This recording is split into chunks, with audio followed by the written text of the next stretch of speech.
Bueno, muy buenos días. ¿Están animados hoy con la música, la cumbia? Bueno, ¿qué? Bueno, bienvenidos a esta charla. Se llama Sexoplanet. Es un nombre bastante sugestivo. En breve les explicaré por qué se eligió.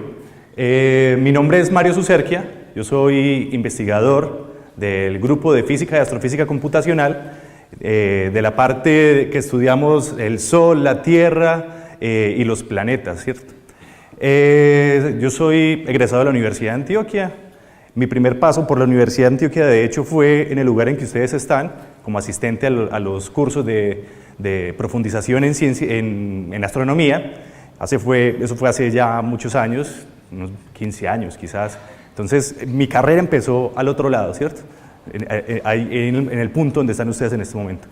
Bien, bueno, y este es el lugar, este es el momento entonces donde tengo que empezar a retribuir esas cosas que viví, a compartirlas con ustedes, con gente que está empezando u otros entusiastas de esta área tan interesante del conocimiento humano como es la astronomía y la astrofísica.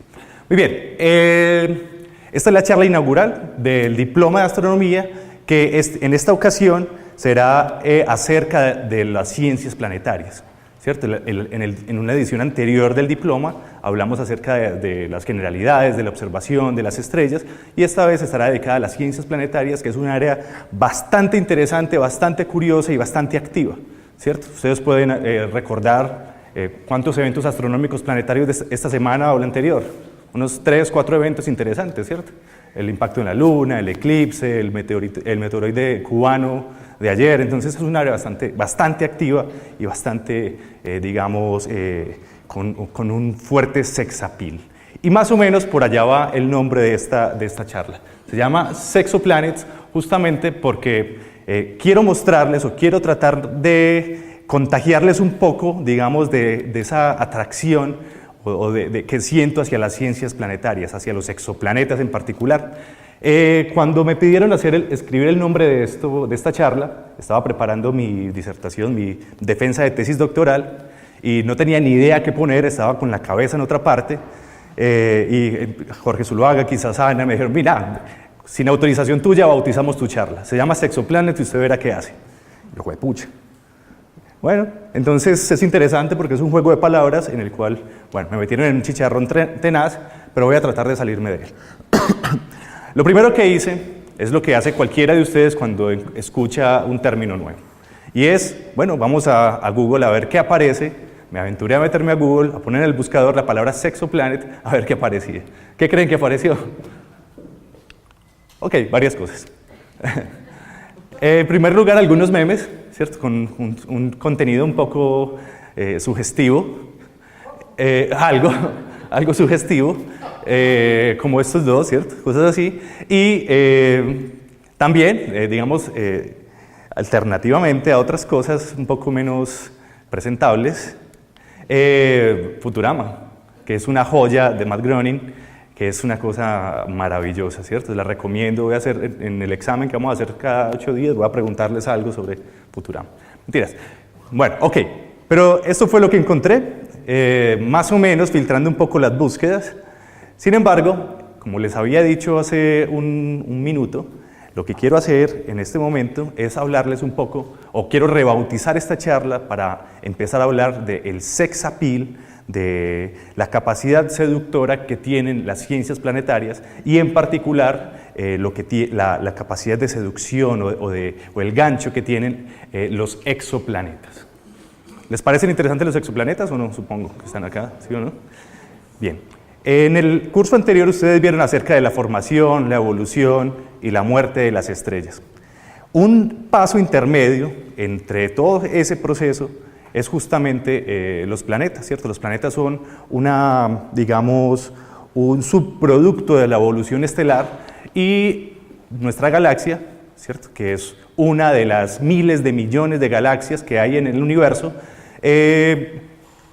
está compuesto, como supongo que ustedes lo sabrán, de estrellitas, ¿cierto? Cada puntico en esta imagen, que es una imagen real de nuestra Vía Láctea, es una estrellita, ¿cierto? Acá hay unas manchas, unas manchas bastante oscuras que no se logra vislumbrar nada a través de ellas, que son regiones donde hay polvo, gas, que son regiones donde son tan densas que en algún momento se van a formar nuevas estrellas y que por sus propiedades ópticas no nos permiten ver el resto de las estrellas que están hacia el disco o el núcleo de la galaxia. Se estima que en la galaxia de la Vía Láctea deben haber por lo menos del orden de 100.000 millones de nuevos mundos. 100.000 millones de nuevos mundos, es una cosa increíble, ¿cierto?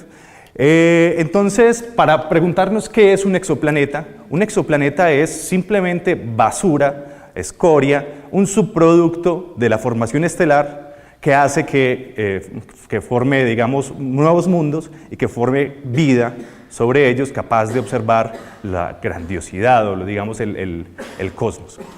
Bien, entonces,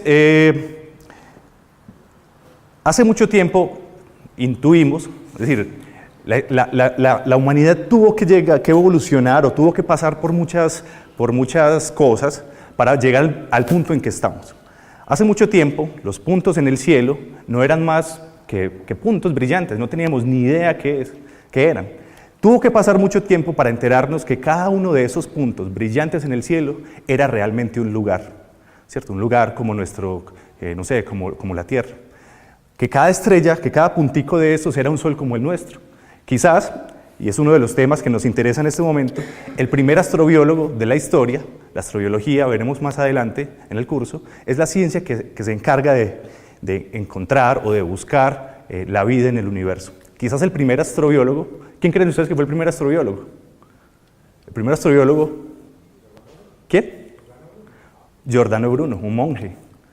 Giordano Bruno pensaba que cada uno de esos puntos en el cielo, cada uno de esos puntos brillantes de la noche, era un sol muy, muy lejano, y alrededor de ese sol habían planetas, ¿cierto? Como los que mostraba Copérnico, por ejemplo, y que alrededor de ellos habían tierras, y sobre esas tierras habían humanos, y habían otros Jesucristos, y la vida estaba, digamos, dispersa por todo el universo.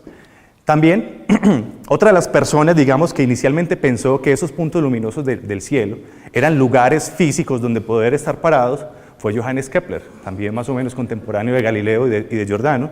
Él, quien también fue el primer astrofísico, de los primeros escritores de cuentos de ciencia ficción, él escribía sobre una pócima que hacía su mamá, Catalina Kepler, con la cual él la bebía y podía viajar a la luna y contaba en sus historias lo que sucedía allá. Por supuesto, Catalina Kepler terminó en la cárcel, enjuiciada por brujería, y él pasó la mayor parte de su vida tratando de sacarla de la cárcel, ¿cierto? Por cuenta de la Inquisición, salió de la cárcel, su mamá murió y bueno, fin de la historia. Entonces, bien, esperábamos desde hace mucho y con muchas ansias encontrar nuevos mundos en nuestra galaxia, o por lo menos en nuestro vecindario. Afortunadamente, al día de hoy, hemos realmente descubierto, y eso sucedió a partir de 1995, con el trabajo de Major y Kellos, que descubrieron el primer exoplaneta. A la fecha de hoy podemos contar alrededor de 4.000 descubrimientos.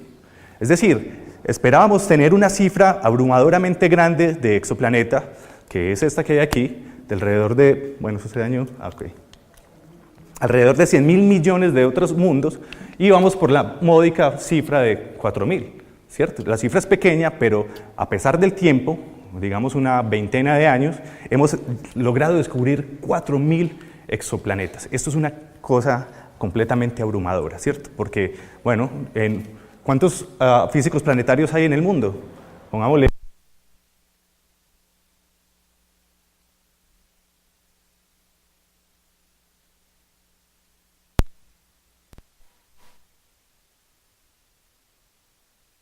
Muy bien, ok.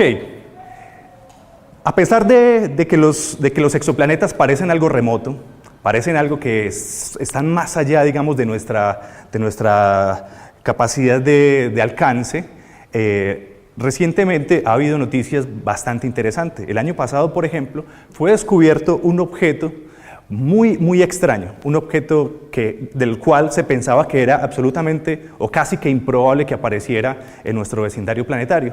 Este objeto Inicialmente fue catalogado como un cometa, por tener una órbita bastante hiperbólica. Las órbitas en el sistema solar son órbitas cerradas, ¿cierto? Quiere decir que si una órbita comienza acá, este es el Sol, o cualquier otro, o el Sol digamos en particular, entonces la órbita comienza en un punto y termina más o menos en el mismo punto, con algunas excepciones un poco particulares como la de Mercurio. Resulta que este objeto descubrieron, después de varias observaciones consecutivas, que tenía una órbita bastante particular. Una órbita que parecía provenir del norte del sistema solar, el norte es algo arbitrario, y pasa muy cerca de la Tierra y posteriormente se alejó en una trayectoria hiperbólica de alta velocidad. Este objeto fue bautizado como Oumuamua, que en el lenguaje del hawaiano quiere decir como el primer visitante lejano. Es un objeto bastante extraño porque es digamos una roca de 200 metros de longitud, bastante estrecha, y que tiene unas propiedades ópticas muy singulares, ¿cierto? Por ejemplo, tiene un color rojizo, no se sabe cuál puede ser el origen de ese color rojizo, quizás sea muy rico en hierro, ¿cierto? En óxidos de hierro, parece que está en proceso de fotoevaporación, o por lo menos lo estuvo mientras estuvo alrededor del Sol. Actualmente este objeto se encuentra alejándose de nuestro sistema solar y parece estar moviéndose más rápido de lo que se esperaría, ¿cierto? Conocemos las leyes de gravitación de Newton, sabemos cómo se mueven los objetos bajo esa influencia gravitacional, y este objeto parece estar moviéndose un poquitico más rápido. La primera explicación que se les viene a todos a la mente fue ¿cuál? Una nave espacial. Una nave espacial. Bueno, en realidad es muy complicado.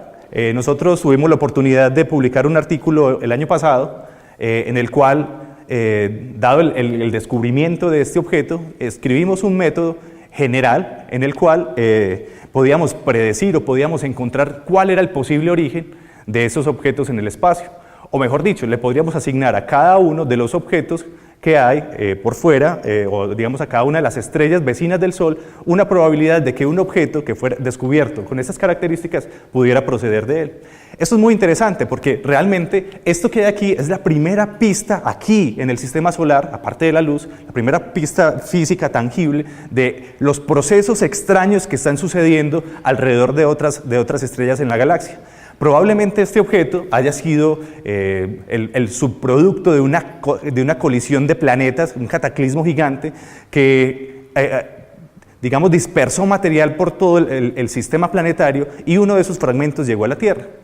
O pudo ser un objeto que fue asistido gravitacionalmente, que pasó muy cerca de un exoplaneta gigante y que fue impulsado posteriormente en una órbita hiperbólica en la dirección de la Tierra. Como sea, esto nos puede dar pistas acerca de cómo son esos otros sistemas solares, cómo se intercambia material entre ellos y cómo, finalmente, cómo surgen, evolucionan y mueren los sistemas planetarios. Muy bien, entonces no son algo completamente alejado, son algo realmente factible, tangible, y bueno, parece que tenemos nuestro primer visitante y no se espera que haya uno nuevo en más de, no sé, 500 años.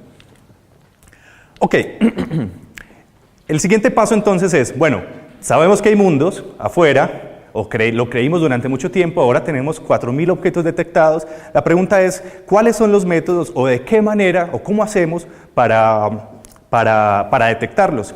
¿Cierto? La base, o digamos la clave, la pieza clave es la luz. La única manera que tenemos de conocer cómo es el mundo, son los otros mundos, cómo son las estrellas o las galaxias, es a través de la luz. Viajar, las naves tripuladas y cosas similares son en la práctica imposible debido a que las distancias son tan grandes, las distancias que nos separan, digamos, de las otras estrellas son tan grandes y nuestras naves son tan deficientes que tardaríamos siglos o milenios en alcanzar quizás la estrella más cercana. Para eso entonces, para detectar lo que está sucediendo en otros mundos, entonces hay una serie, digamos, de trucos o de métodos que nos permiten adivinar que hay mundos alrededor de otras estrellas y las propiedades que tienen esos mundos, ¿cierto? Y esto nos va a permitir, por ejemplo, especular un montón acerca de las cosas que pueden estar pasando allá, ¿cierto? Y, bueno, sobre todo, buscar la respuesta pues, a muchas preguntas de, por ejemplo, si hay vida más allá de la Tierra. De hecho, hay vida más allá de la Tierra, o hubo durante unas horas, ¿cierto? ¿Lo recuerdan? Bueno, eso fue otro hito también de las ciencias de hace muy poco, con la matica esta de algodón, de los chinos en la Luna, en la cara oculta de la Luna, ¿cierto? En la cara oscura de la Luna, entre comillas. Bien, sí. ¿De qué? ¿De la...? Ya, hace un par de semanas los chinos llegaron a la Luna y llegaron a la cara, digamos, oculta de la Luna, ¿cierto? No la cara oscura, sino la cara oculta. La Luna siempre nos está dando la misma cara, el periodo de rotación es igual que su periodo de traslación. Llegaron allá y quisieron hacer un experimento muy sencillo y es si era capaz de una planta de crecer en la Luna.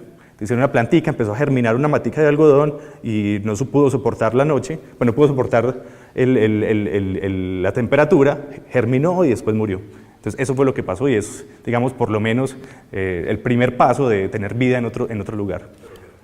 Bueno, ok, entonces para entender o para poder descubrir planetas más allá de nuestro sistema solar, nos aprovechamos de la luz y de sus propiedades, ¿cierto? Particularmente existen, digamos, 2 o 3 grandes ramas que son, digamos, posibles, o digamos que hacen posible el descubrimiento de planetas alrededor de las estrellas.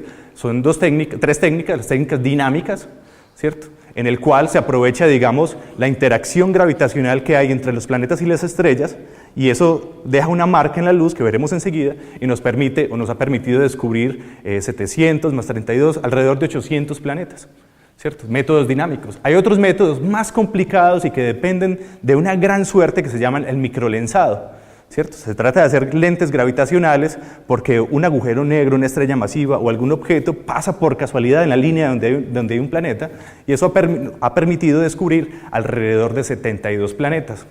Sin embargo, los métodos más directos, o digamos el método más directo que tenemos para descubrir exoplanetas es mirándolos directamente, o los métodos fotométricos. Fotométricos es la medida de la luz que viene de esas estrellas. Los métodos fotométricos nos han permitido descubrir alrededor de 3.100 planetas. Entonces es un método bastante exitoso. Sin embargo, a pesar de este éxito, todavía hay unas piezas que permanecen escondidas en esos sistemas planetarios y vamos a hablar de ellas al final de esta charla. Bien, ok, entonces este es más o menos un diagrama general de los métodos que nos permiten descubrir otros mundos y de los cuales, digamos, haremos una profundización a lo largo del curso. Esta tabla fue hecha por Perryman, un científico planetario, el 1 de enero de 2019. Él viene haciendo esta tabla con cierta periodicidad y bueno, este es el último, digamos, su última versión. Bien, entonces comencemos con el primer método, ¿cierto? Y la primera idea que a usted se le viene a la cabeza si quiere descubrir planetas más allá del sistema solar es observar directamente las estrellas, ¿cierto? El problema de observar directamente las estrellas es obviamente que las estrellas son muy luminosas y los planetas son muy pequeños, y no solamente son muy pequeños, sino que no emiten luz propia, sino que la luz que recibimos de ellos pues es la luz reflejada de su estrella madre. Por lo tanto, es muy difícil, si los planetas son oscuros, por ejemplo, si tienen un albedo muy bajo, es muy difícil detectarlos. Entonces, para eso se hace el siguiente montaje experimental. Se crea un eclipse artificial, se le pone al telescopio una máscara, con esa máscara se eclipsa la estrella y posteriormente se puede detectar la luz minúscula de los planeticas que están girando alrededor. Esto que hay aquí, ¿cuántos planetas ven acá? 4 planeticas, yo veo 4. Por aquí hay 1, parece, 2, 3, 4. Por aquí parece que hay otras cosas, pero se mueven como muy despacio, ¿no? Bueno. Aquí, en particular, este es el seguimiento que se hizo a este sistema que se llama HR 8799, con un telescopio que está en Hawái, que se llama Keck. Y con él se hizo un seguimiento a lo largo de 7 años, 7 años apuntando en la misma dirección, tomando fotitos, y con eso se puede ver que efectivamente hay un sistema planetario real, ¿cierto? Se puede observar digamos, los planetas alrededor. De esta manera por métodos de la observación directa de las estrellas, se han logrado detectar alrededor de una veintena de planetas. Es muy difícil observarlo y tristemente tristemente no, afortunadamente hay un aparato en Chile, en el BLT, que se llama el SPHERE, que fue diseñado con esos propósitos, de descubrir directamente exoplanetas mediante esta metodología. Sin embargo, no ha tenido mucho éxito, ¿cierto? Se esperaba un montón de él, pero bueno, hasta el momento ha encontrado cosas súper fantásticas de la formación de sistemas planetarios, pero no tiene el éxito que se espera. Esperemos que en los siguientes años mejore un poquito su récord. Bien, esta es la primera metodología. Entonces, la analogía para este método es, usted se levantó a las 3 de la mañana a matar un mosquito. Usted prende la luz y no ve absolutamente nada, ¿cierto? Entonces usted lo que hace es tapar la luz y mira el mosquito si está alrededor y ya puede echarle el raid o el zapato, lo que sea. Bien, primer método. El segundo método, que es un método también fotométrico, utiliza utiliza los eclipses. Un eclipse sucede cuando un objeto se interpone entre el Sol y nosotros, ¿cierto? En este caso, por ejemplo, tenemos una estrella más o menos como el Sol, y tenemos un planetita que está girando alrededor de él, ¿cierto? En algún momento, este objeto pasa por enfrente de la estrella y, tal como sucede en la Tierra con los eclipses solares, la intensidad luminosa del Sol disminuye casi que al punto, pues en la Tierra, al punto de que parece de noche. En el espacio, digamos en el espacio exterior donde están los exoplanetas, estas pequeñas variaciones en la intensidad de la luz se pueden detectar. ¿Y cómo se ven? Se ven más o menos así. En este caso, tenemos el brillo de la estrella. Mientras el planeta no está orbitando, el brillo es más o menos constante, pero una vez la estrella entra en el disco, el planeta entra en el disco estelar, la cantidad de luz que sale de la estrella disminuye, ¿cierto? Disminuye y posteriormente vuelve a aumentar cuando el planeta sale del disco estelar. Entonces aquí hay varios datos interesantes. Primero, miren, en este caso, esperemos en este primer caso, es un planetita pequeño, tiene una profundidad pequeña, pero cuando pasa un planeta más grande, su profundidad es mucho mayor, ¿cierto? Por lo tanto, la profundidad de estos tránsitos nos pueden dar indicios sobre ¿qué? Sobre el tamaño del planeta. Y la duración del tránsito, que es el tiempo en que la estrella logra recuperar su luminosidad o su brillo original, entonces está relacionado con la órbita. Entonces es bastante interesante porque de esos dos aspectos, de la profundidad y del tiempo, podemos tener una idea de varias cosas, del tamaño de la estrella, del tamaño del planeta y del periodo orbital del planeta, que por la tercera ley de Kepler, que veremos más adelante, está relacionado con la distancia. Además, si podemos observar dos tránsitos consecutivos, es decir, vemos el planeta y luego vemos otro tránsito que tiene exactamente las mismas características, la distancia temporal entre este tránsito y el siguiente tránsito nos da ¿qué? ¿Qué podemos obtener? El periodo del planeta, y eso nos puede dar una idea acerca de a qué distancia está.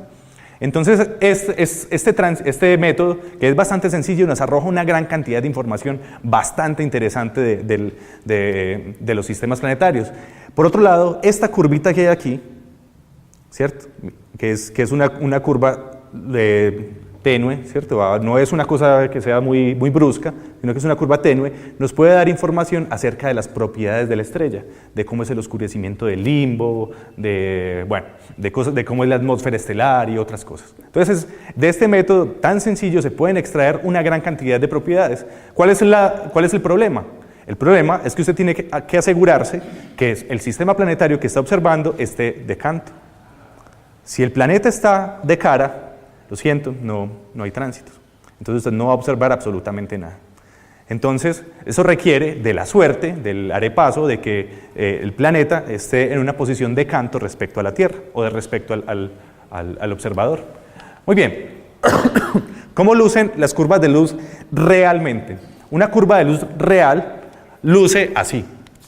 Cada uno de esos punticos es una medida de la cantidad de luz que salió de la estrella. Entonces aparece por acá, luego acá, luego acá, luego acá, luego acá, luego acá, luego acá, ¿cierto? Entonces son foticos que se van tomando consecutivamente y luego con eso se hace un ajuste, con la profundidad se obtiene el tamaño del planeta y con la distancia se puede aproximar el tamaño de la estrella y el tamaño de la órbita. Y luego queda un montón de punticos que no se ajustaron bien a esta medida y aquí se puede rebuscar o se puede hacer ajustes más profundos a este residual para encontrar otras cosas interesantes como lunas, anillos y cosas por el estilo. Bien, este método es bastante sencillo y bastante exitoso. Ustedes lo vieron que se han encontrado alrededor de 3.100 planetas con esta metodología y tiene de particular que puede hacerse con un espejo o con un telescopio digamos relativamente modesto.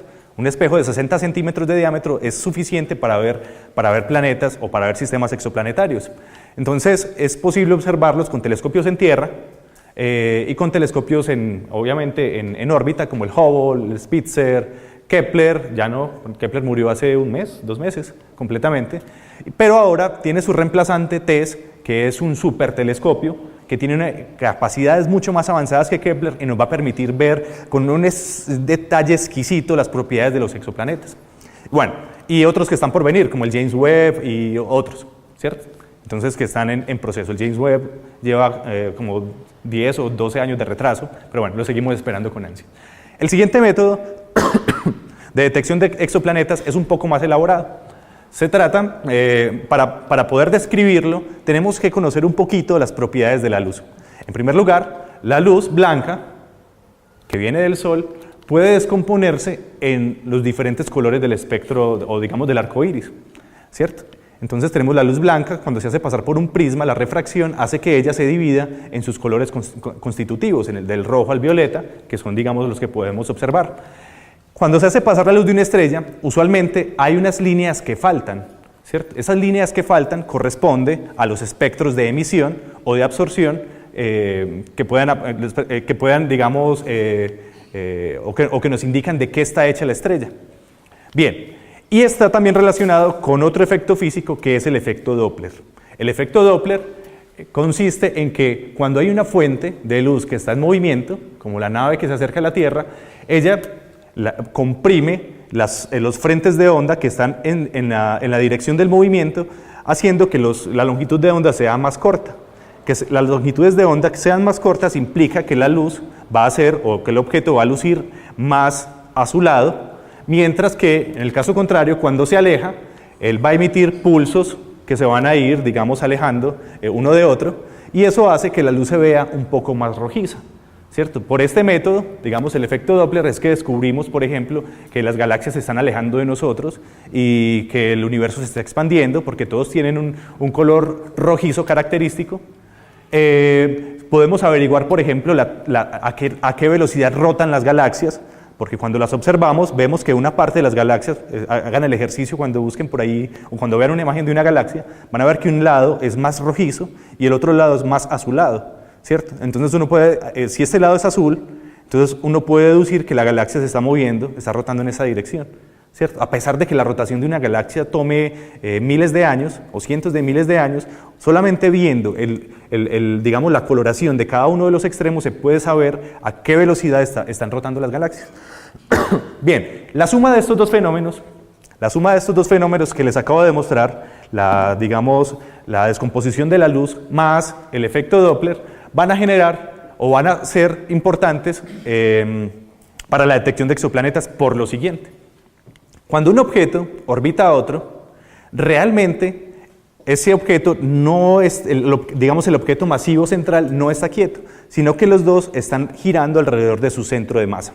Mejor dicho, un planeta que esté en esta dirección hace que el Sol o que su estrella se mueva hacia adelante y cuando esté hacia atrás, que la estrella se mueva hacia atrás, ¿cierto? Cuando observamos, por ejemplo, las líneas de emisión de una línea en particular, vemos que, por ejemplo, esta que, digamos, esté relacionada con el hidrógeno, vemos que esta línea se corre hacia el rojo cuando la estrella se aleja y luego esta línea se corre hacia el azul cuando se acerca. Si el planeta es más grande, ¿qué debería esperarse? Si el planeta es más grande, uno debería esperar que la línea se corriera mucho más al azul y muchísimo más al rojo, ¿cierto? Otra forma de representar esto es de esta manera.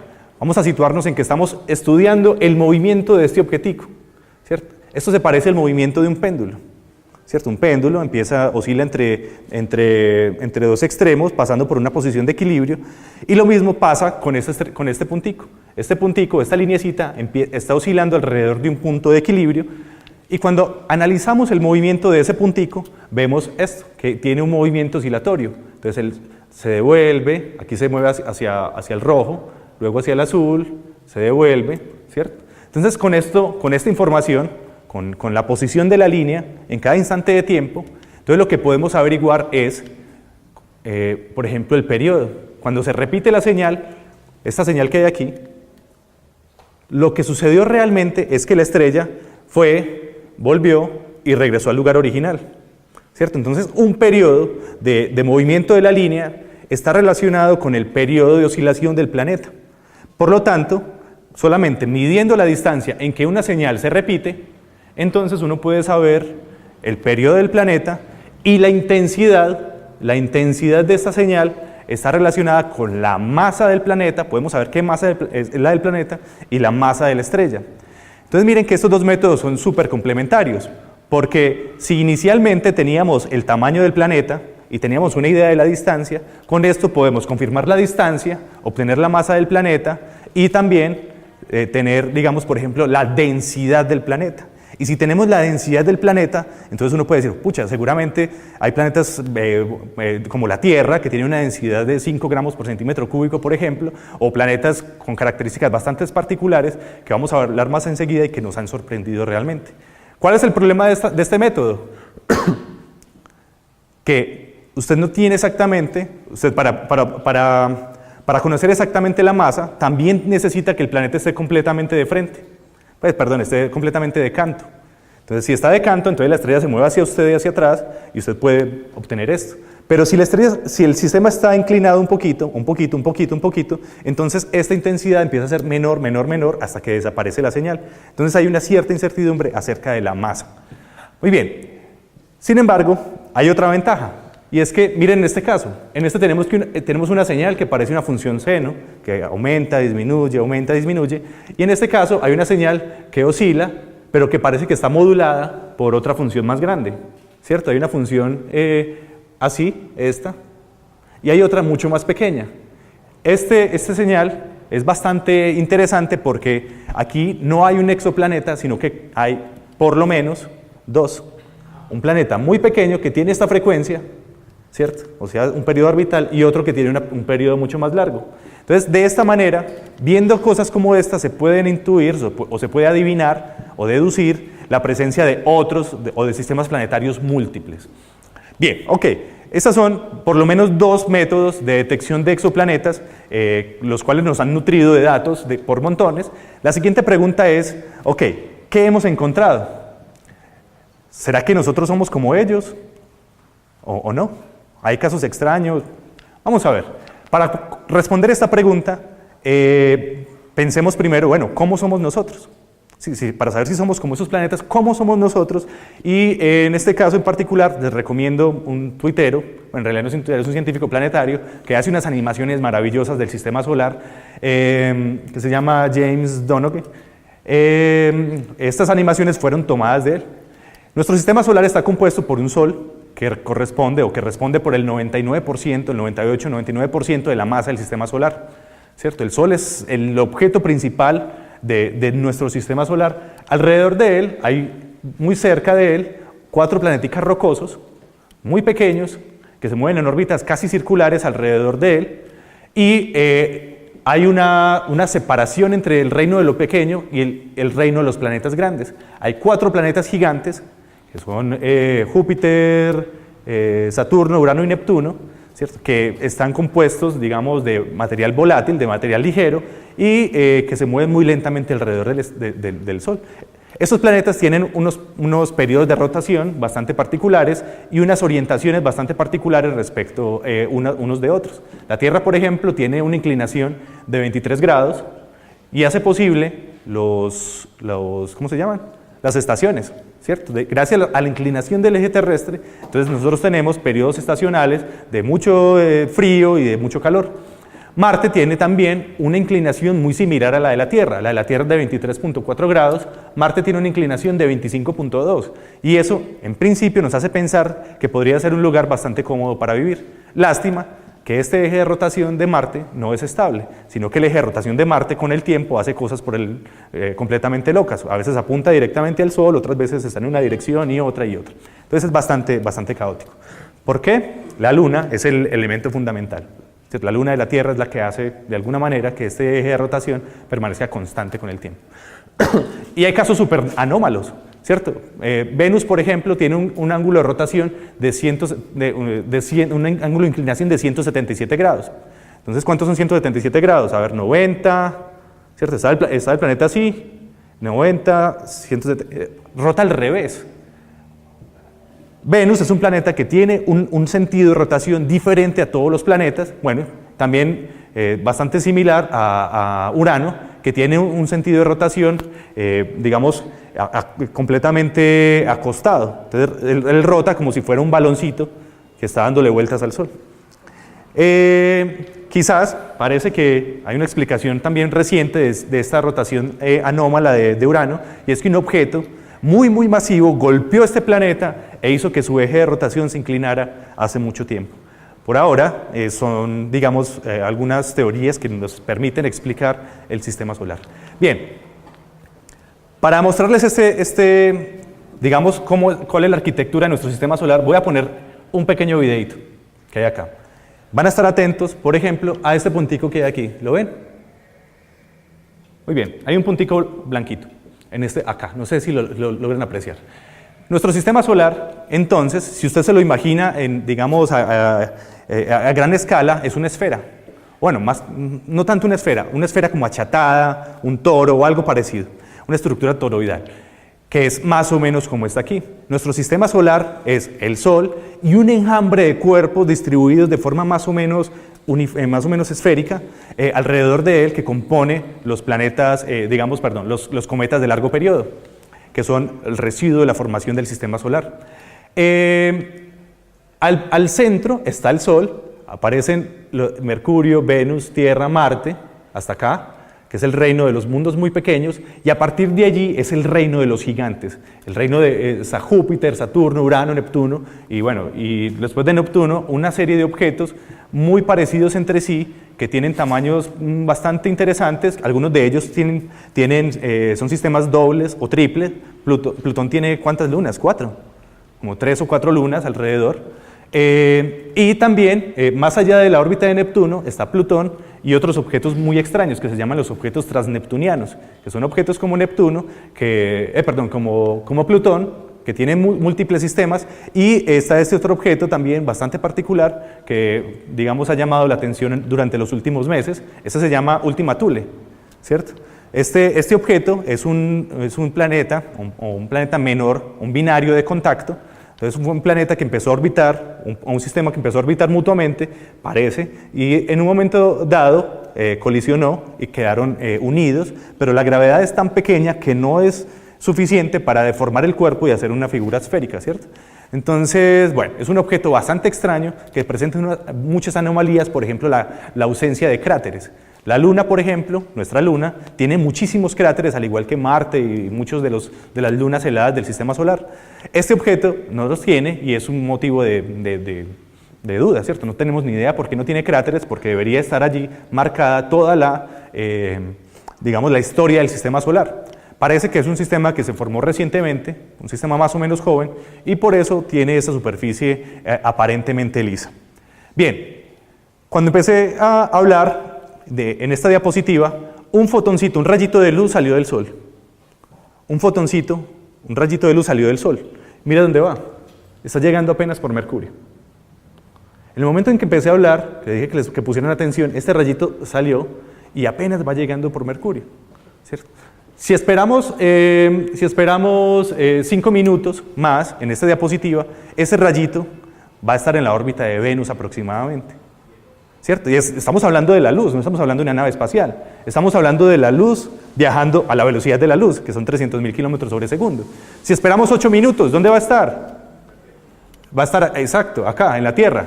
Si esperamos 5 horas, este rayito va a estar llegando a la órbita de Plutón. Y si esperamos 1 año aproximadamente, este rayito de luz va a estar atravesando la nube de Oort. Es decir, el sistema solar, a pesar de que uno lo vea siempre caricaturizado de esta manera, el sistema solar es muy grande, es gigante. Las probabilidades de explorarlo, digamos, por medios tripulados o llevar personas a que lo exploren, para que cojan muestras, las estudien, es muy complicado. Si ustedes no pueden estar 10 minutos solos sin revisar Facebook, redes sociales, bueno, nosotros, me confieso.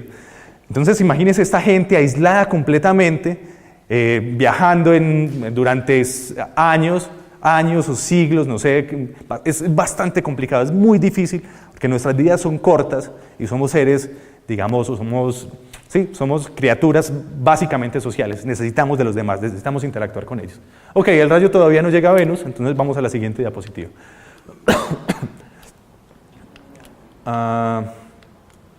Bueno, eso murió.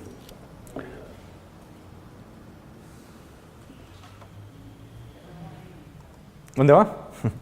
Bueno, entonces recuerden cuál es la pregunta. La pregunta es, ¿somos nosotros iguales que ellos? La respuesta es, bueno, hay casos en que sí. Este es un sistema bastante famoso que se llama TRAPPIST-1. TRAPPIST-1 fue descubierto por un pequeño telescopio de 60 centímetros situado en La Silla, en Chile. Este este sistema es bastante particular porque tiene un montón de planeticas, mírenlo acá, muy similares a la Tierra. Aquí está la Tierra, estos son los planetas de TRAPPIST-1, pero alrededor de una estrella muy, muy tenue, ¿cierto? Lo interesante de ellos es que están en una distancia bastante afortunada. Es la distancia que se llama la zona de ricitos de oro, ¿cierto? Ricitos de oro porque por digamos, la referencia al cuento de Ricitos de Oro y los tres ositos, ¿cierto? Donde aquí, por ejemplo, la sopa está muy fría, como para que haya vida, ¿cierto? Está congelada, y aquí está muy caliente como para que haya vida, y en este otro extremo está demasiado frío y está congelada la sopa, ¿cierto? Entonces, solamente en esta zona, la sopa sabe bien. Exacto, lo mismo pasa con estos planetas. En esta zona, que se llama la zona de habitabilidad circunestelar, es la distancia propicia para que el agua permanezca líquida sobre las superficies, y si el agua es líquida sobre la superficie, probablemente tenga agua, ¿cierto? O tenga agua en su estado triple. Y si tiene agua en su estado triple, tiene un medio mediante el cual mover, digamos, los nutrientes o los elementos básicos para la formación de la vida, ¿cierto? Que es el carbono, el hidrógeno, el oxígeno y el nitrógeno. Entonces, este planeta, o este sistema en particular, tiene 3 planetas en esa zona. Entonces es un sitio, digamos, un sistema bastante interesante porque podría hacerse un seguimiento más preciso de ellos para determinar si hay algo interesante que esté sucediendo en este lugar.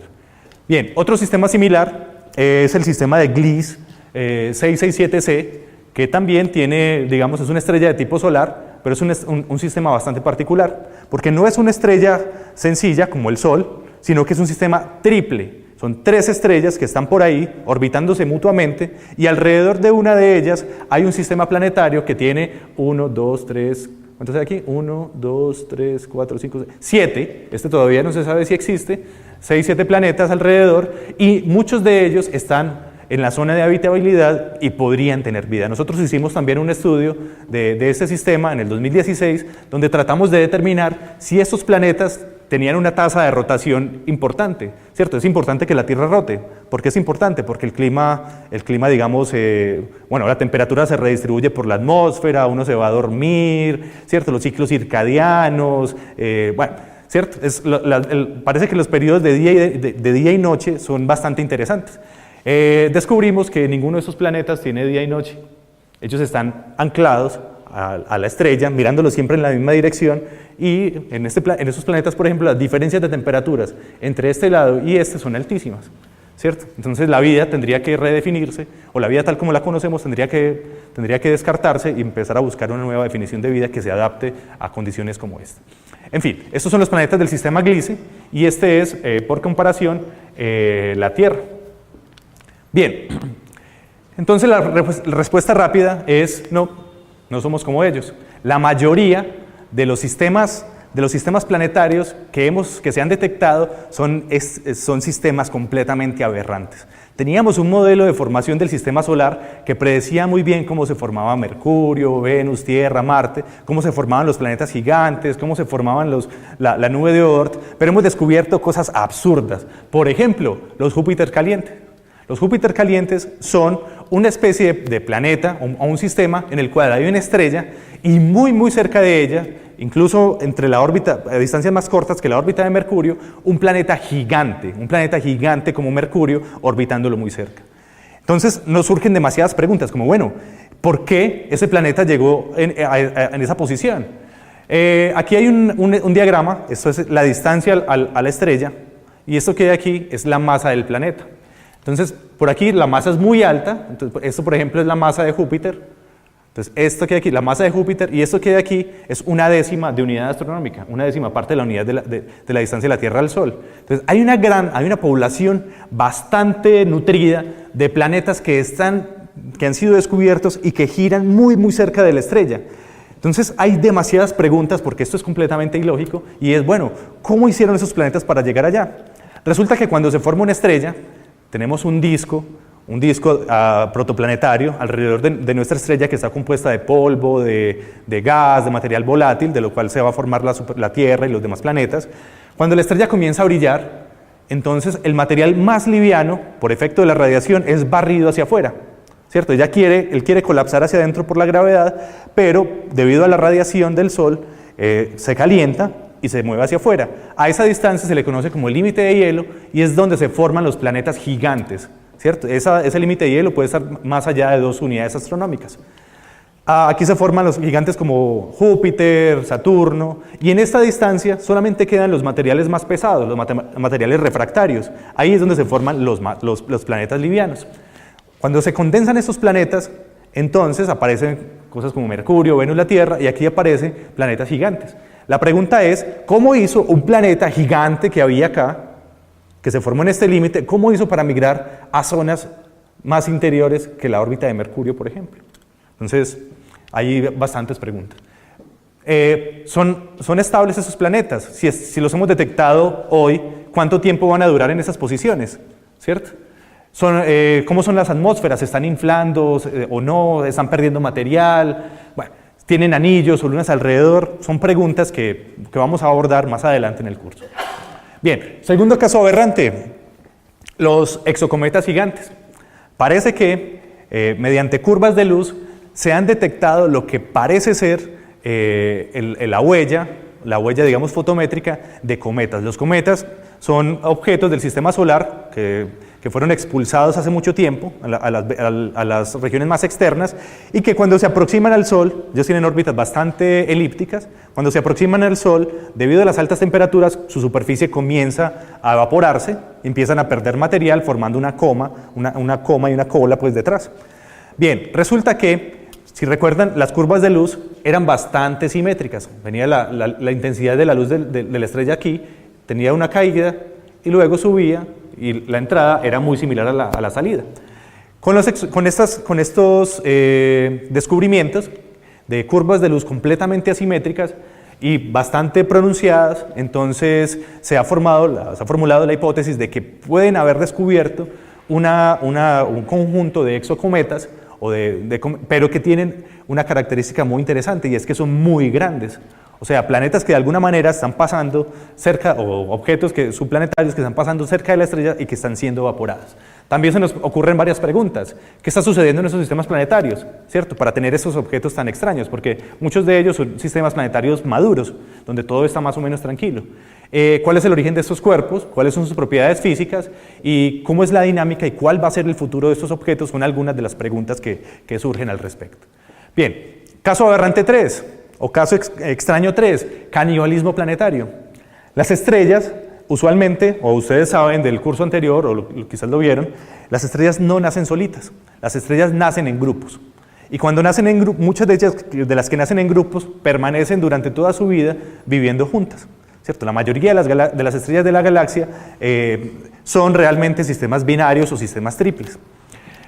Resulta que hay un par de estrellas, esta que está acá, ¿la ven? esta se llama Cronos, y esta que está por aquí más tenue se llama Críos. Es un sistema binario que al parecer se formaron juntas, son un sistema bastante maduro, se formaron juntas y crecieron juntas.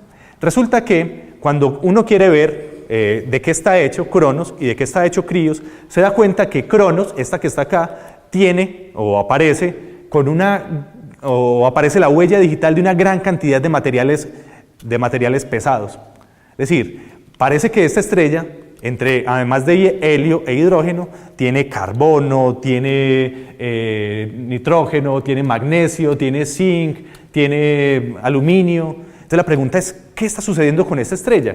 ¿Y por qué esta es una estrella tan normal, de hidrógeno y helio, y esta es una estrella que está tan rica, o que su atmósfera está tan enriquecida? Parece que, o la explicación más factible, es que esta estrella, Cronos, se tragó a sus planetas, se tragó a sus propios hijos, ¿cierto? Como Cronos en la mitología griega, que se tragó a los titanes, ¿cierto? Esta estrella parece haberse tragado unas 15 masas terrestres. Entonces, puede ser que se haya tragado, no sé, algunos planetas como la Tierra, o no tenemos ni idea de qué está sucediendo con esa estrella, ¿cierto? Es un caso bastante particular. No sabemos qué está sucediendo, pero tenemos un trabajo que está a punto de salir, un trabajo de investigación que está quizás al final de este mes, lo publiquemos en una revista donde podemos dar algunas explicaciones a esto que está sucediendo, tanto a este objeto como el anterior, el de los exocometas. Esto es clasificado, el que no se me roben la idea ni nada de eso. Bueno, esto debería estar publicado más o menos en unos 15 días. Ok, otro caso aberrante, también bastante interesante, es la estrella de Tabi. Seguramente la han escuchado nombrar. También tiene el apodo de la estrella WTF, por Where is the Flux, o la estrella más extraña del universo, que es una estrella que tiene un comportamiento bastante anómalo. Las estrellas maduras son estrellas tranquilas. Estrellas tranquilas quiere decir que tienen un periodo, digamos, su luminosidad es más o menos constante, ¿cierto? Hay unos ciclos donde la estrella, digamos, aumenta y disminuye su luminosidad, como el Sol, que tiene una periodicidad de 11 años, pero esta estrella no. Esta estrella tiene unas variaciones en el brillo muy raras. La estrella tiene un brillo particular, hay una pequeña caída, luego hace una caída pequeña, luego una caída absurdamente grande, luego otra caída pequeña, luego otra absurdamente, y así. Y desde eso, esto tiene ocupados a los astrónomos durante los últimos 5 años, 6 años, ¿cierto? Entonces, no se sabe exactamente qué es lo que está pasando, y una de las explicaciones, alguna de las explicaciones que ha salido es que alrededor de esa estrella hay planetas que tienen vida inteligente y que esa vida inteligente tiene sistemas de satélites y cosas similares alrededor del planeta que pueden opacar o digamos permitir o prohibir el paso de luz para aprovechar la iluminación para electricidad, por ejemplo. O quizás sea una lluvia de cometas que está, digamos, pasando muy cerca de la estrella, o quizás sea un sistema bastante particular de anillos que tiene una dinámica muy compleja. Esa fue, digamos, una de las explicaciones que nosotros propusimos para este sistema, que fue un trabajo que publicamos el año pasado, donde estamos proponiendo una factible explicación a este fenómeno. Posteriormente podemos hablar un poquito más de él. Bien, entonces la pregunta es, ¿son como nosotros? Bueno, la primera pregunta es, bueno, ellos son muy raros, hay casos supremamente extraños allá afuera, y la siguiente pregunta que nos podemos hacer es, ¿son como nosotros? Es decir, ¿las propiedades de nuestro sistema solar se pueden observar en esos sistemas exoplanetarios? La respuesta es quizás. ¿Por qué? En este cuadrito tenemos los planetas gigantes de nuestro sistema solar. En el sistema solar, los planetas gigantes tienen 2 características básicas, casi todos, bueno, todos realmente, y es que todos ellos tienen anillos planetarios, como los de Saturno. Urano tiene unos bastante tenues, Neptuno, Júpiter también tiene unos bastante tenues, y todos ellos tienen un enjambre de satélites alrededor. Júpiter, por ejemplo, ¿cuántos satélites tiene Júpiter? 60, 65, ¿cierto? Cada vez van descubriendo más y más y más. Y a Júpiter, y cada uno de ellos lleva el nombre de uno de sus consortes, ¿cierto? De sus esposas, no, de sus novias o amantes. Y eso, digamos, es una característica básica de los sistemas, de los planetas del sistema solar. Todos tienen planetas y todos tienen lunas. Perdón, todos tienen lunas y todos tienen anillos. La pregunta es, ¿hay lunas y anillos en esos sistemas exoplanetarios? Desafortunadamente, todavía no hay nada completamente cierto al respecto. Hace poco, 2012, 2014, primero las exolunas. Respecto a las exolunas, parece que se ha descubierto la primera luna en un sistema exoplanetario. Esta fue propuesta por Alex Tichy y David Kipping, que son científicos de la Universidad de Columbia en Estados Unidos. Ellos creen que han descubierto una luna, pero es un sistema de planeta-luna que tiene propiedades muy extrañas. Por ejemplo, ellos creen que descubrieron un planeta como Júpiter, en realidad que tiene entre 1 y 13 masas de Júpiter. Hay una incertidumbre bastante fuerte con respecto a la masa, y creen que alrededor de él hay una luna que tiene la masa de Neptuno. O sea, es una cosa que está completamente por fuera de cualquier modelo que tengamos actual para la formación de sistemas de planeta, de sistemas de lunas. Hay una discusión actual al respecto de que si esto es un sistema de planeta-luna o si es un sistema planetario doble o si esto realmente existe y no son errores en sus datos. Bueno, es lo más cercano que tenemos, todavía no estamos completamente seguros de si existen o no. Bien, otro caso similar es el caso de los anillos planetarios. ¿Realmente existen anillos planetarios allá afuera? Descubrir anillos planetarios es interesante porque está ligado a la formación de lunas, y las lunas también son bastante interesantes porque estos Júpiter o estos planetas gigantes podrían vivir en la zona de habitabilidad circunestelar. Entonces, si tenemos un planeta como Júpiter en la zona de habitabilidad, probablemente sobre su superficie no haya vida, pero podría haber vida en las lunas que están alrededor de estos planetas, y eso los hace tan llamativos y tan interesantes. Parece que Kenworth y Mamajek, un par de astrónomos de Estados Unidos y de Holanda, descubrieron un planeta, entre comillas. Es un planeta que tiene como 15 veces la masa de Júpiter, en realidad es una estrella, y parece que hay un disco de acreción alrededor de él. Ellos dijeron que era el primer exoanillo, el primer anillo extrasolar descubierto, pero bueno, es más un sistema planetario en miniatura. Les interesa hacer más grande su trabajo. Y en particular, nosotros también, en el equipo de ciencias planetarias de la universidad, desarrollamos un método para detectar esa característica alrededor de planetas gigantes, ¿cierto? Un método que hicimos con David Kipping, que es el descubridor de la primera exoluna, y bueno, es bastante interesante, me parece. Es muy simple la idea, después podemos conversarla. Ok, otra pregunta es, bueno, aquí tenemos lunas, tenemos anillos, pero también tenemos vida. ¿Existe vida allá afuera? Entonces, la respuesta puede afrontarse desde muchas perspectivas, ¿sí o qué? La que más me gusta se llama el principio de mediocridad. El principio de mediocridad estadística. El principio de mediocridad dice, si hay vida aquí, pues no somos observadores privilegiados del universo. Cualquier otro lugar en el universo tiene que ser también apto para la vida, y por lo tanto la vida debe surgir naturalmente como propiedad emergente de la materia. Entonces, bueno, es otro tema pendiente que tenemos por descubrir en estos sistemas exoplanetarios. Muy bien, entonces hagamos un pequeño sumario de esta charla, para no cansarlos más, en la cual quiero decirles cuáles son esos aspectos sensuales que considero atractivos de las ciencias planetarias. En primer lugar, creo, y espero que ustedes estén de acuerdo conmigo, y es que los exoplanetas o los sistemas planetarios están llenos de sorpresas. No sabemos con qué nos vamos a encontrar cada vez, y por supuesto, entonces eso despierta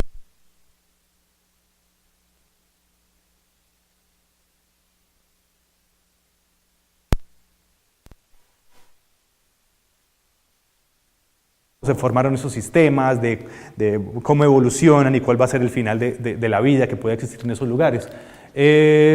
Ok, todavía quedan muchas piezas por descubrir. Las lunas, los anillos, la vida, son algunas de las piezas del rompecabezas que todavía están por ser descubiertas.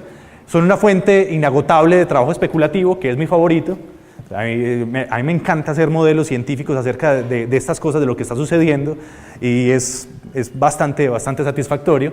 Y finalmente, bueno, me gustaría que hiciéramos un pequeño ejercicio. Bueno, antes de eso, porque son sensuales las ciencias planetarias, porque en ellos están las respuestas a las preguntas más fundamentales de la humanidad, que son quiénes somos, dónde estamos y qué vamos a comer, ¿cierto? Es decir, ¿a dónde vamos a ir cuando se acabe esta vaina? Bien, y finalmente quiero que me cuenten, si tienen un celular con red, van a entrar a esta página y van a decir qué les atrae, como un pequeño cuestionario de las ciencias planetarias. Pueden hacerlo ahí si quieren. La página es bit.ly exoplanet UDA. Miremos a ver si funciona el enlace, es súper sencillo. Mientras lo hacen, les puedo contar. Si de pronto no tienen datos o no tienen acceso a internet, pueden entrar al Wi-Fi del edificio de extensión. La red es invitado UDA y no sé si puedes escribir por ahí el usuario y la contraseña. Vamos a ver. Listo, dime. El usuario es UDA Wi-Fi, todo minúsculo. UDA Wi-Fi. ¿Eso es el qué? ¿El usuario? El usuario. Ajá. La contraseña es Wi-Fi. Wi-Fi UDA. De la UDA. UDA, pero UIA en mayúscula. UDA mayúscula. UIA en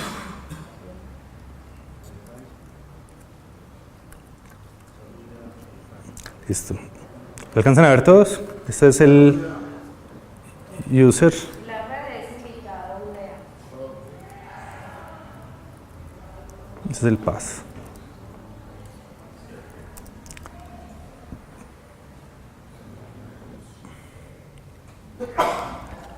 Bien. Wi-Fi de la UDA y el usuario es UDA Wi-Fi.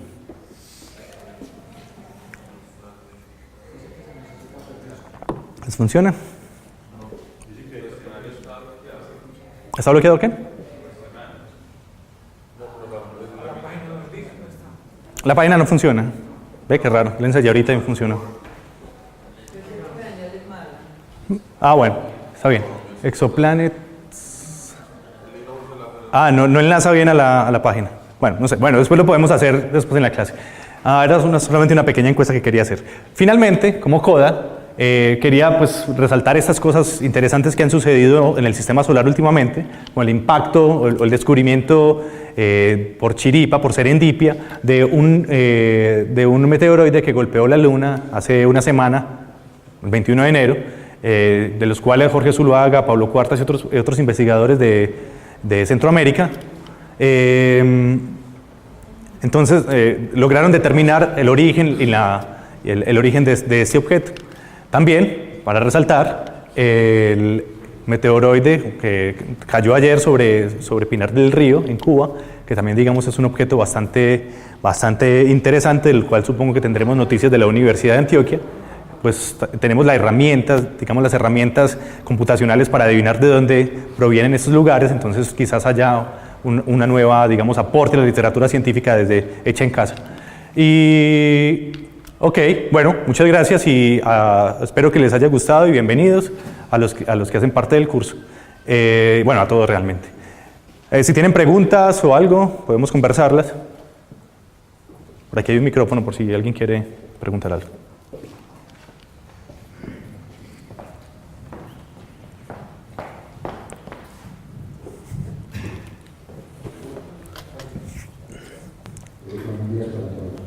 Buenos días. Después de muchos años de resistir y estar por acá, y a tratar de observar el cielo nocturno empíricamente, sí. Isabel absolutamente me ha dejado conquistar por esta iniciativa y voy a participar de este curso. Perfecto, bienvenido. Realmente quisiera saber un poquito la temática del curso, cómo va a ser.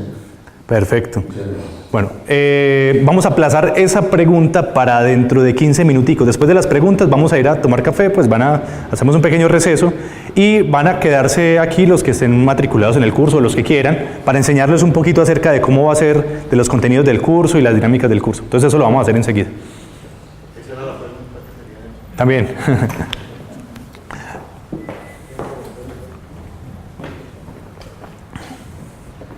Usted habló sobre la rotación de Venus. ¿Cuál es la causa o la razón por la cual diferente a los demás planetas de nuestra galaxia?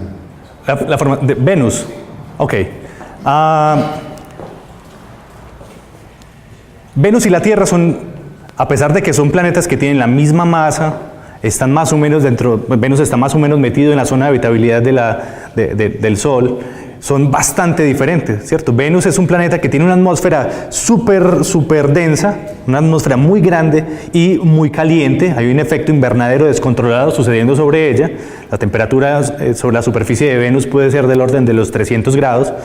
Mientras que la Tierra tiene unos ciclos atmosféricos bastante regulados y bastante cómodos, y por eso estamos acá, ¿cierto? Hay dos diferencias básicas. La Tierra tiene una luna, ¿cierto? Tiene una luna, y la luna regula muchos procesos, sobre todo procesos estacionales. Venus no la tiene, pero Venus tiene también otro problema, y es que tiene una rotación extremadamente lenta. No sé si lo podemos apreciar por aquí en la animación de este investigador de la NASA. Tiene una rotación bastante lenta, y al hacerlo, entonces, una de sus caras está digamos, constantemente apuntando al Sol y recibe una gran cantidad de radiación, ¿cierto? Haciendo que haya un flujo de calor hacia la parte externa. Aquí se ve realmente la tasa real de rotación, bueno, está aumentada bastante, la tasa de rotación de los planetas, ¿cierto? Todos están rotando, excepto Venus, que es demasiado lento. La pregunta es, ¿qué hizo que Venus adquiriera esas características? Probablemente, o es, digamos, mi hipótesis, él sufrió un impacto como la Tierra. La Tierra fue golpeada por un objeto del tamaño de Marte. Ese objeto se llama Theia, ha sido nombrado como Theia. De los escombros que quedaron alrededor, se formó nuestra luna, ¿cierto? Theia en la mitología es la madre de Selene. Digamos, de esos escombros resultantes se formó la luna, y la luna, digamos que mantiene, digamos, alineado el eje de rotación de la Tierra y regula muchos procesos como las mareas.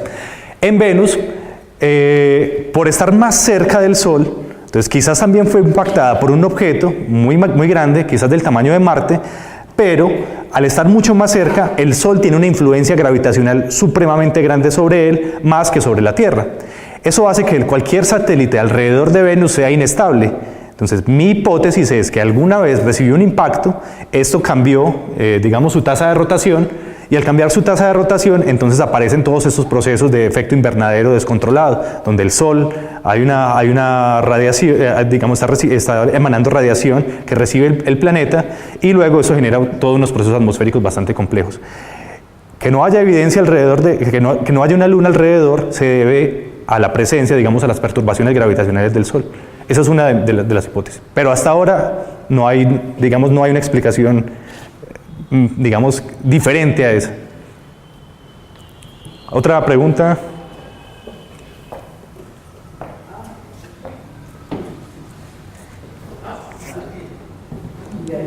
Hola. Usted decía que no, el método de fotometría. Sí. Se ve cuando está el canto. Correcto. Y si no está el canto, entonces. Bueno, hay otro método también complementario que se llama la astrometría. En la astrometría, suponemos que hay unas estrellas que están por allá fijas en el fondo, ¿cierto? Es decir, que tenemos una estrellita de interés y hay otras estrellitas por allá fijas. Vamos a verlo acá. Esta es la estrella y hay otras estrellitas por allá que están más o menos lejanas. Si hay un planetica que esté orbitando alrededor, entonces cuando este planetica esté aquí, entonces la luna, cuando el planetica esté aquí, el Sol se quiere venir en esta dirección, y cuando esté aquí, en esta dirección. Entonces lo que va a suceder es que este planeta va a cambiar sus posiciones relativas respecto a un fondo de estrellas debido al tambaleo gravitacional que le ejerce el planeta o los planetas que le estén acompañando.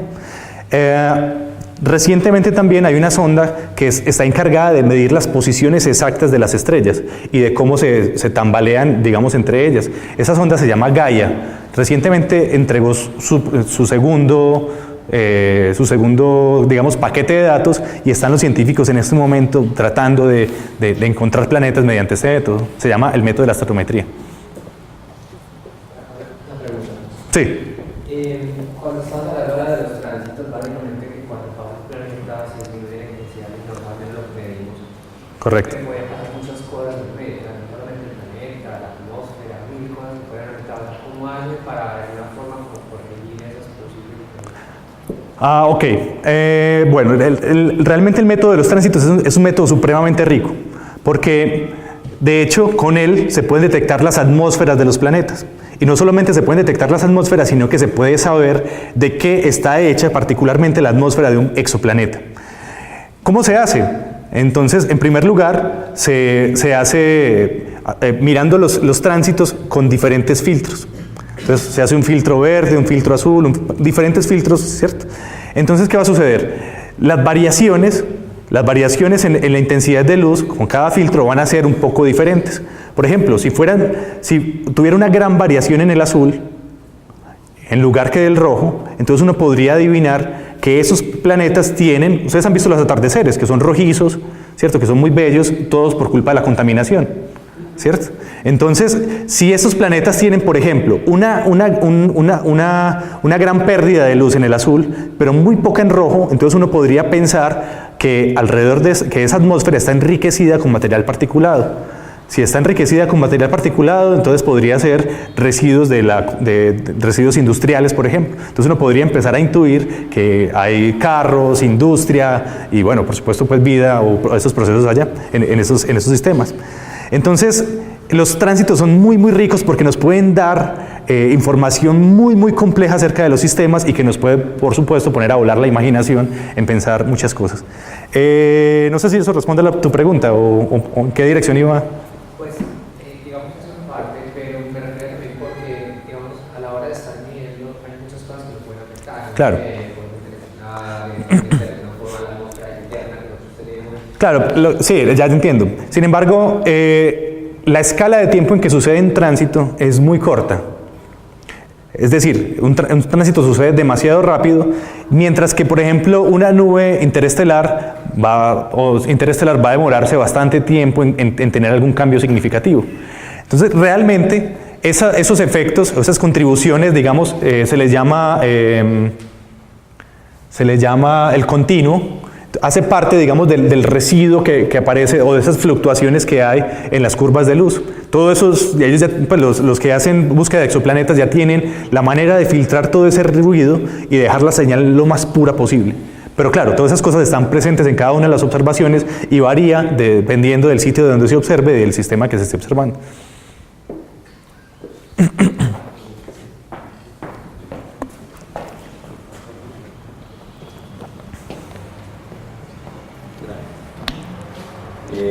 Quisiera dos preguntitas. Sí. Una es, ¿cuál es la zona habitual del sistema solar? Y la otra es, ¿hasta qué distancia se logra con la tecnología actual encontrar exoplanetas? Perfecto. Bueno, por aquí tenía una diapositiva escondida justamente con la respuesta a tu pregunta. Vamos a verla.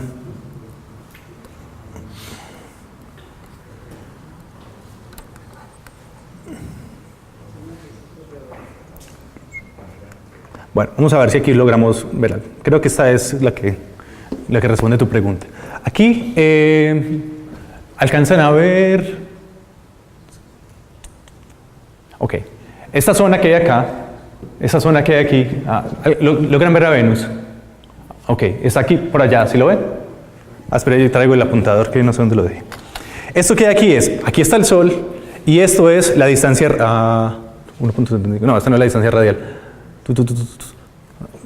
Vamos a ver, no es exactamente eso. La zona de habitabilidad de nuestro sistema solar está más o menos después de la órbita de Venus, no recuerdo exactamente el dato, y va hasta incluyendo la órbita de Marte. Es decir, tanto la Tierra como como Marte están dentro de la zona de habitabilidad. Sin embargo, existen diferentes límites para la zona de habitabilidad. Ese es el límite básico donde el agua puede estar bajo ciertas condiciones en el punto triple. El punto triple es que puede ser gaseosa, puede ser líquida y puede ser sólida, ¿cierto? Y eso es bastante interesante. Ya hay zonas habitables extendidas que tienen en cuenta los campos magnéticos, la protección de la radiación mediante el campo magnético de los planetas y otras cosas. Entonces Marte, al estar adentro de la zona de habitabilidad, podría ser un planeta en principio habitable.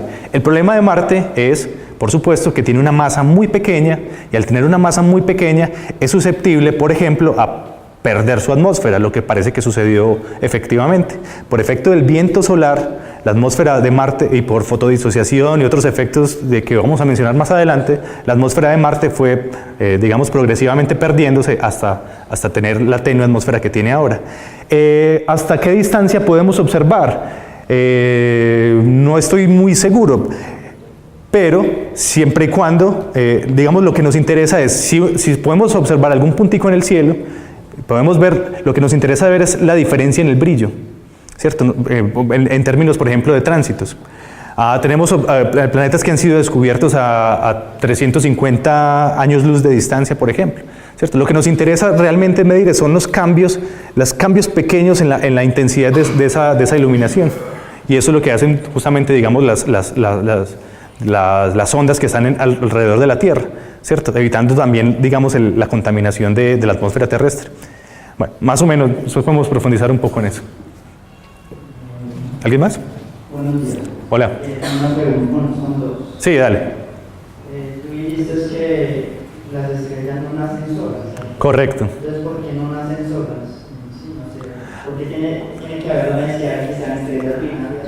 Bueno, realmente es un proceso bastante complejo. Bueno, esa es la primera pregunta. Te dejo. Sí. Digamos, en nuestra ocasión del sistema solar, entonces, ¿cuál sería la segunda estrella? Sí, digamos así. Ok. ¿Júpiter sería o sea, No, bueno, la cuestión es esta. La cuestión es que hay una nube interestelar gigante. Gigante es gigante, que mide años luz de diámetro. Y por algún efecto, esa nube es perturbada y la nube colapsa. Entonces empieza a traerse las partículas y está más o menos en un equilibrio, una densidad muy baja. Una explosión de supernova, un evento cataclísmico gigante, hace que esa nube se perturbe y empieza a colapsar. Luego, esa nube gigante que fue afectada por esa explosión empieza a fragmentarse en trocitos. Cada fragmentico de estos va a formar una estrellita, ¿cierto? Es decir, de un solo colapso se necesita una cantidad de material muy grande para que esto colapse. Pero de ese colapso, solamente una fracción o digamos varias fracciones de ellas van a formar estrellitas individuales que van a estar muy cercas unas de otras. Por ejemplo, ¿cómo se llaman las 7 cabritas? Las Pléyades. Las Pléyades es una región de formación estelar, ¿cierto? Donde una nube gigante colapsó y la fragmentación individual de ellas está, digamos, formando estrellitas nuevas. Bien, el Sol, por supuesto, parece que no nació sola, porque es muy difícil que se den las condiciones para que esto suceda. Hay un equipo estadounidense, yo conocí una vez en Guatemala, a una estudiante peruana que están buscando la hermana del Sol, ¿cierto? ¿Y cómo se encuentra la hermana del Sol? La hermana del Sol se encuentra cuando tengan una estrella que tenga el mismo perfil espectroscópico que la nuestra. Es decir, que tenga exactamente los mismos componentes. Parece que el año pasado, en noviembre, encontraron una de estas estrellas. No tengo el dato preciso, pero sí recuerdo que vi los espectros del Sol y lo comparaban con los espectros de la otra estrella. Los espectros es coger la luz y descomponerla. La luz de la estrella la descomponen y la comparan con la luz descompuesta de nuestro Sol. Y encajan a la perfección. Entonces eso fue, bueno, no tuvo mucho revuelo el asunto, pero parece que encontraron una estrella que tiene esas características y deben haber muchas más. Hay un equipo que justamente, digamos, tiene como objetivo principal encontrarla. Sí. Tú dices que para la formación de las estrellas se dan nubes, ¿cierto? Sí. ¿El proceso de las nubes también se llama la generación de electrones? ¿Se dan qué? ¿Saben qué? Se llama así, ¿cierto? De generación de electrones que se va expandiendo hacia Pues hay varios procesos, no sé exactamente a qué te refieres, pero dependiendo, el proceso, digamos, de formación estelar tiene varias soluciones. Entonces hay una solución que es el colapso, pues desde la teoría, hay una solución que es una solución oscilatoria en que la nube hace algo así como esto, pero nunca colapsa. Entonces, bueno, es algo que vamos a mencionar más adelante por si te interesa. Sí, ok. Por aquí.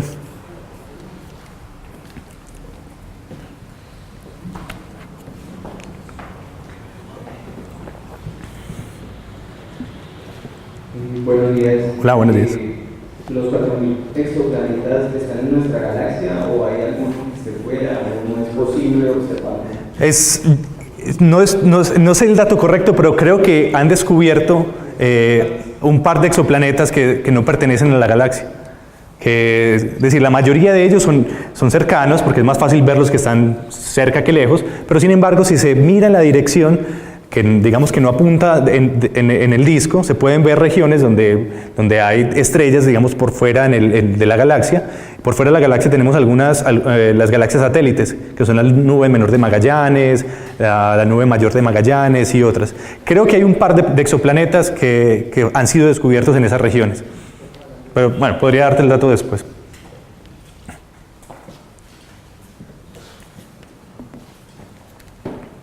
¿Alguien más? Bueno, entonces si quieren, si no tienen más preguntas, entonces vamos a hacer una cosa, vamos a tomarnos un cafecito, si quieren en 10 minutos, Ana, en 10, máximo 15 minutos, en 10 minuticos. Nos encontramos acá para contarles de qué se trata el curso y cuál va a ser la metodología que vamos a emplear.